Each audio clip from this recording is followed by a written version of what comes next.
Denver is about to pay up again after a confrontation between civilians and police. This time, it's a wrongful prosecution case. Friday, a jury awarded a family $1.8 million for a mistaken raid on that family's home in 2009. 9 News reporter Christine Noel has more on that. To bring you one side of the story from the family members themselves as we wait to hear the officer's account of what exactly happened.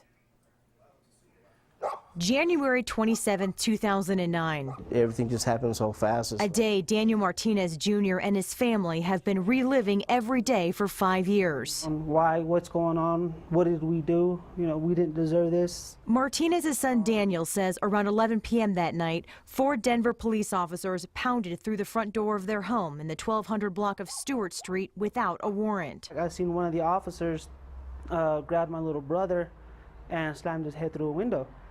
And as they slammed his head through the window, I started hollering, "You can't do that. He's a minor. He's a minor. Leave him alone."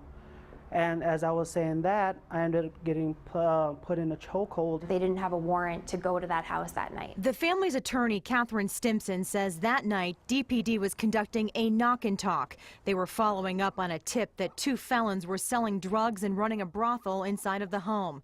She says those tenants had been evicted a month earlier. Martinez had just moved in. I felt helpless,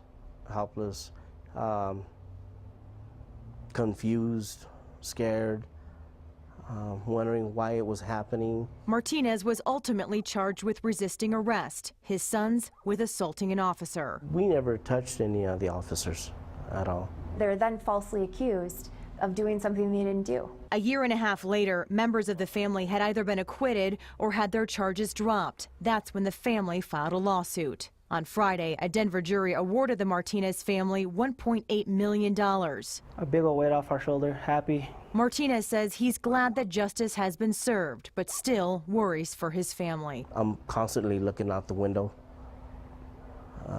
still in fear. Don't know what's going to happen.